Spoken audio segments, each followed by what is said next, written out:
All 77 counties of Oklahoma were ably represented with large delegations at the 39th Annual Farm Home Conference at A&M College. The theme, Building a Better Rural Community, highlighted all sessions.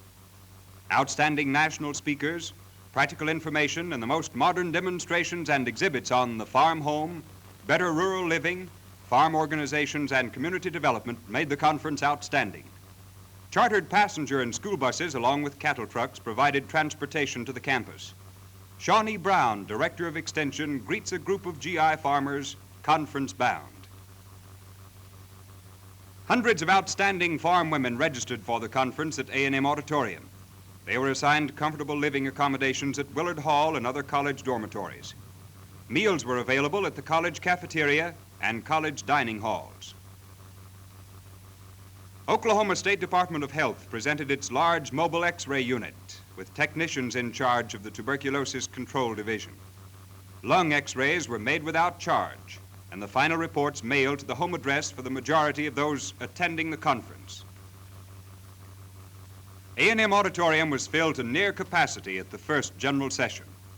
Norma M. Brumbaugh, State Home Demonstration Agent, presided as chairman and expresses appreciation to Mina Hogan, Washington, D.C., for her address on the farm home in today's world. Dr. Henry G. Bennett, president of Oklahoma A&M College, addressed the conference on world neighbors. The rural electrification demonstrations of the use of kinds and types of electrical home and farm equipment was of outstanding interest.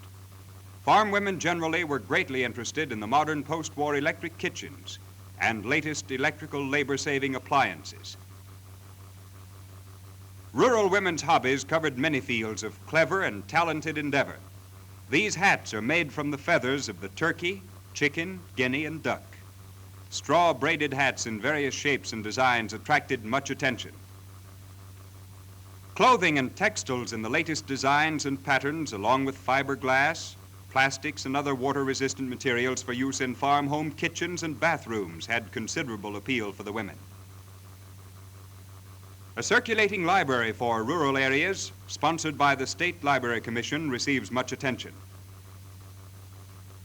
Farm mothers attended all sessions with little worry about Junior, a complete nursery for babies and young children with competent attendants, beds, and toys added to the enjoyment of the many mothers attending. A large group of mothers and others interested in child health were spectators at a demonstration program by Dr. Henry B. Strange, Assistant Professor of Pediatrics, University School of Medicine, Oklahoma City, on Your Child's Health. Complete examination in all its phases was given the demonstration baby. A very interesting program under community recreation was presented by Faye Armstrong of the Primary Department, Chandler Public Schools, at the Prairie Playhouse on Marionettes. The story of Little Red Riding Hood and the Wolf was one of the several stories enacted. Oliver S. Willem, Vice Dean, School of Agriculture, presided at the second general session, and Louise Mamer, Washington, D.C., addressed the conference on Electricity Conserves Woman Power. Clyde T. Ellis, Executive Manager, National Rural Electrification Administration Cooperative Association, addressed the conference on electricity's contribution to the science of agriculture. In this group are Dean Willem and Shawnee Brown of A&M, Clark McWhirter, State Director of the NRE Cooperative Association, and Clarence Reeds, State President, Rural Electric Cooperatives. Elian Perkins, Associate Professor of Music Education, led community singing at all opening sessions. Clay Potts, Director of Short Courses, and J.N. Baker, Assistant Director, supervised the arrangements for housing, food, registration, and entertainment. Dr. M.P. Prosser, Clinical Director, Central State Hospital, Norman, Oklahoma, discussed the mental health problem in Oklahoma with a large conference audience. In this group are Mrs. Henry G. Bennett, Mrs. Oakes, Mrs. Riders, Mrs. Lewis, Miss Bennett, Mrs. Paul Schmuck, Mrs. Rushing, Mrs. E.C. Goldsmith, and Mrs. Lampert. Entertainment of excellent quality was provided conference guests in the evening. Ambassadors of Song, vocal unit from Chicago, presented an outstanding program on the campus lawn. Shawnee Brown, Director of Extension A&M, presided at the final general session. Highlighting the session was an address by Camille Kelly, Judge of Juvenile Court, Memphis, Tennessee, on Our Children in This Confused Hour. Dr. Henry G. Bennett extends appreciation to Judge Kelly. The second annual convention of National Flying Farmers converged upon the Stillwater Airport with some 350 light planes flying in from 27 states, and each plane piloted by its owner, a flying farmer. An elaborate program was scheduled by Herb Graham of A&M, Executive Secretary of the national organization, including many aerial demonstrations, a flying trip to Governor Roy J. Turner's ranch in Hereford Heaven, the business conferences, and entertainment for the three-day session. Among the very first arrivals was flying farmer Star Nelson, 80 years past, of Delta, Colorado. A helicopter and Will D. Parker's 1912 model pusher-type plane were flown at the airport and attracted considerable interest from the flying farmers. This flying farm wagon can handle considerable emergency freight by removing one of the seats. The annual banquet was held at Willard Hall with Cedric Foster, news commentator's guest speaker. A model-powered airplane demonstration was staged on the lawn for the flying farmers by the younger generation and gave all the extra fancy flying thrills. Following the banquet, elaborate night entertainment was staged at the lighted tennis courts. The German band, Pawnee Indian dances, and a presentation to Forrest Watson, Thomas, Oklahoma, National Flying Farmer President, was part of the program. Watson was named Chief High Flyer and smoked the pipe of peace in the Indian Club ceremonies. Square dancing followed with an excellent orchestra and expert calling. First plane takes off for Governor Roy J. Turner's ranch in Hereford Heaven. In two separate flights at 8 a.m. and 9 a.m., some 350 light planes piloted by flying farmers take off for the festivities and barbecue and an aerial tour of Hereford Heaven ranches.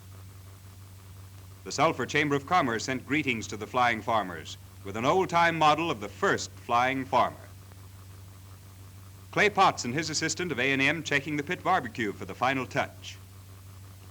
The flying farmers and guests were eagerly awaiting the call, "Come and get it," and doing a little neighborly visiting in the meantime. Mrs. Roy J. Turner, wife of the governor, learns the finer points of pit barbecue from Clay Potts, A&M short course director.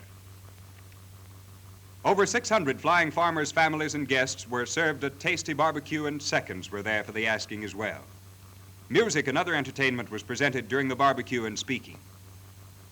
Texas flying farmers attended the convention in great numbers and sported specially designed shirts worn by both the men and women. Kid Gibson, Tahoka, Texas, oldest flying farmer award recipient last year, being 77 years and past, pilots his plane to Hereford Heaven ranches. Rear Admiral J.J. Jocko Clark, Chief of Naval Air Operations, native of Oklahoma and Oklahoma A&M College, Governor Roy J. Turner, and Dr. Henry G. Bennett all gave brief and informal talks to the flying farmers after the barbecue. Governor Turner, host, welcomes the flying farmers and guests, tells about the Hereford Heaven ranches, and has a group of prize-winning Herefords shown. Farm editor Sam Snyder of radio station KVOO Tulsa and Ed Lemons of WKY Oklahoma City hold brief interviews with the governor on the value of rural aviation. Flying farmers were at the A&M experiment station at 6 a.m. to view the cotton dusting demonstration. Star Nelson, 80 years past, Delta, Colorado, is presented the annual award by Dr. Henry G. Bennett, president of A&M College, as the oldest flying farmer to pilot his own plane to the national meeting. Nelson, who took up aviation in 1940, flies everywhere and enjoys it greatly. Forrest Watson, Thomas, Oklahoma, current national president of the Flying Farmers, receives a plane radio awarded by the farmer stockman for greatest contribution to rural aviation during past year. Mr. and Mrs. R.M. Giltner, Eminence, Kentucky, and their two sons were the largest flying farm family. New officers: Forrest Watson, Thomas, Oklahoma, re-elected president; Alfred Ward, vice president, Johnson, Kansas; and Bert A. Hansen, secretary-treasurer, Vernon Center, Minnesota. Columbus, Ohio, was designated for the third annual convention.